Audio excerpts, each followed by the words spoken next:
Hi guys, and welcome to another video. So in this video I'm going to dive into the few most common reasons that people struggle to reach their goals. You can't keep going at a rate like this, running from your life when you're meant to live. Gotta keep on breathing, yeah. There's too many reasons. No, you can't keep going at a rate like this, burying the past, not to deal with it, feeling so defeated. Make sure to like, comment, subscribe for more fitness and lifestyle content. Don't forget to turn on post notifications so you don't ever miss a video. And I also want to give a trigger warning that I will be talking about calories in the first point that I make, so if this triggers you, I recommend fasting forward. And I will be putting a timestamp of when to fast forward to when I'm not talking about that anymore. The first point I make is going to be more about being conscious of the energy you're consuming, so I will also make recommendations that aren't calorie tracking for those who are triggered by that in the first point, but it'll just kind of be a separate conversation. So I'll put that timestamp either in the video or in the description below. You're doing everything you can, you're exercising 7 days a week, you're drinking water, you're eating healthy, and you're still not losing fat or gaining muscle. What's going on? So 1, you're not conscious of the calories you're consuming. So you're gonna have to know your maintenance calories, okay? So this is just the amount of calories you're gonna burn doing what you do every single day, okay? If your goal is fat loss, then you're going to want, which is the majority of people, and you want to lose weight, then you're going to need to eat in a deficit, a caloric deficit. What that means is eating less than your maintenance calories, okay? So if you are not doing this, then you're just unfortunately not going to lose weight. It's honestly just basic physics. If you eat less calories, then you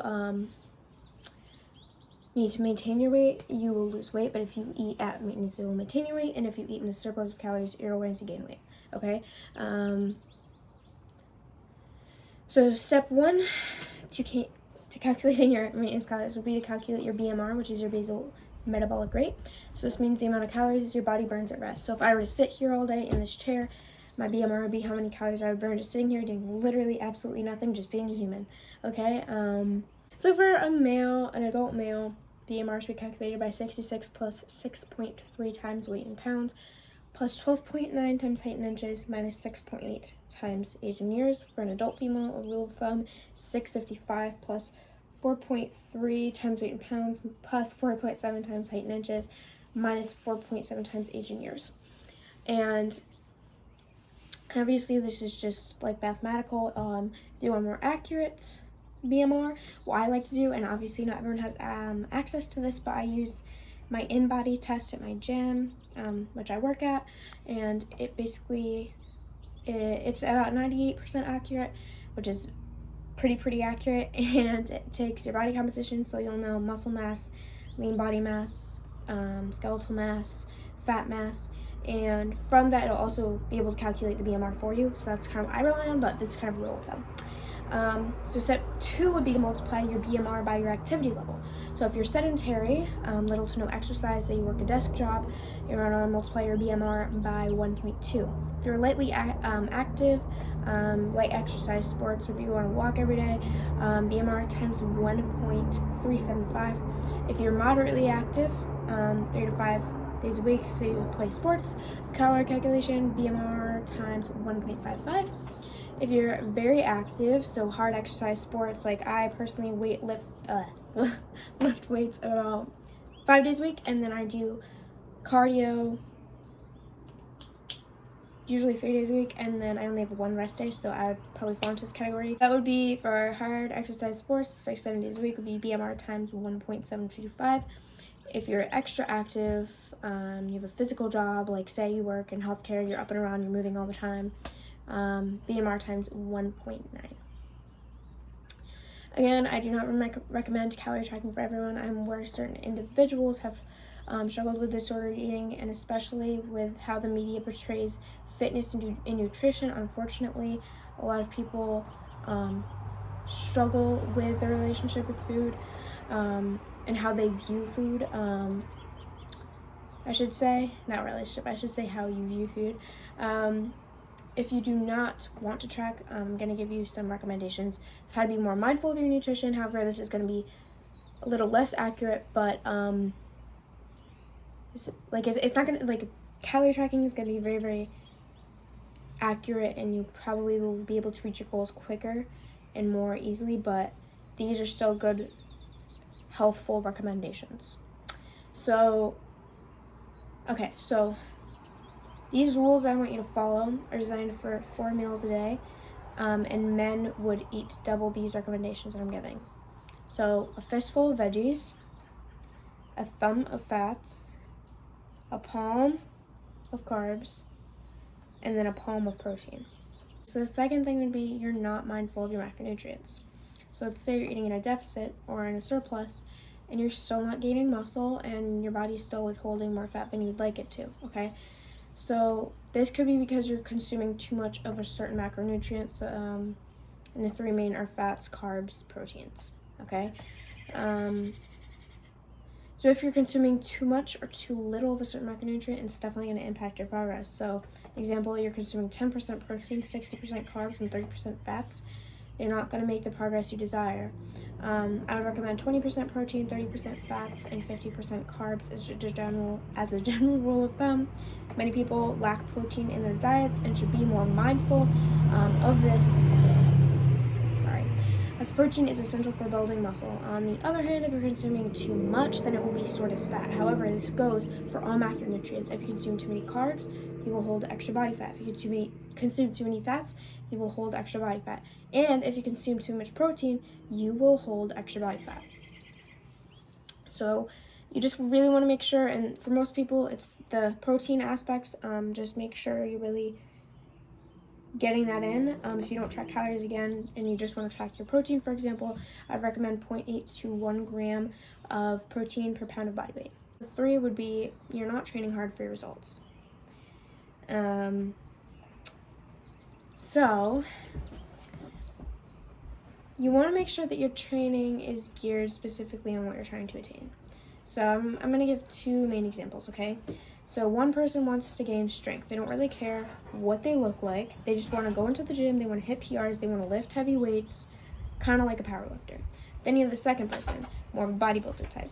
They want to gain muscle mass, have a nice physique, and they don't really care so much whether they can pull 315-pound deadlift for 1 rep, okay? So this is something that I've personally become more mindful of in my training. Typically, I had been training for strength, but the downside to that is it does put you at high risk for injury, and you're not really going to see, I mean, you'll be strong, but like you're not going to see the same changes as if you were to train specifically for hypertrophy, obviously. So if you would like to build muscle, lower the weight, aim for 6 to 12 reps. 3 hard sets, almost a failure, at least 40 seconds, time under tension per set. And I would multiply the time under tension by 3 to get my rest time. Total sets should be between 3 to 5. Each set should be hard enough so that if you were to go for the same weight with the same reps in the next set, that would be too much. So let's say I do a pitch shark squat. Let's say I do 4 plates for 10 reps. The second set, I should not be able to do that same weight for 10 reps. I maybe would only be able to do 8, okay? The load should be 67 to 85% of your 1 rep max for volume training. However, if you want to strength train, oh my gosh, I lost my notes. If you want to strength train, let's say kind of like a powerlifting style, lower the volume, aim for less than 6 reps per set, rest 3 to 5 minutes, and shouldn't be long. 6%, rest 3 to 5 minutes, and it should be longer than resting during hypertrophy training, and such should be 2 to 6. I could go into a bunch of detail about training, but from this, I really want you to think about whether you're training for your goals. Okay, so 4 I have, you are not getting enough sleep. I feel like not enough people talk about this. Sleep is so important for recovery. When we sleep, our body takes glucose, turns it into glycogen stores, which is basically just stored glucose, which is sugar, if you don't know, within our muscles. And when you do not get enough sleep, your body's not able to complete this process to its full capacity. This matters because muscle glycogen stores produce more energy than when glucose comes from the bloodstream.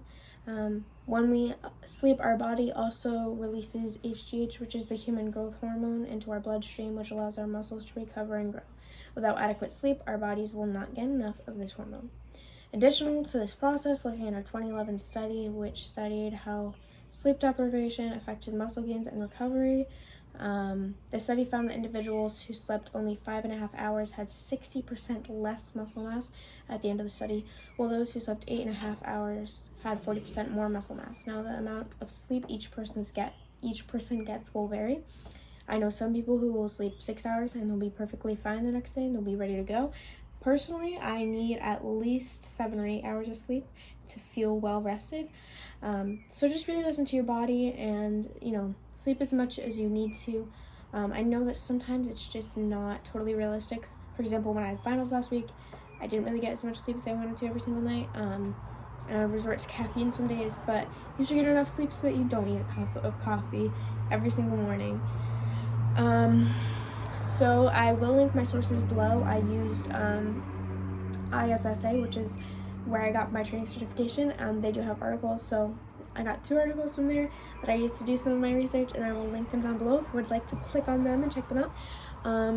Again, make sure to like, comment, subscribe. You can follow my social medias. I also want to mention I am now a trainer at the Edge Fitness Clubs in Manchester, so if you want to set up a personal training session with me, feel free to reach out.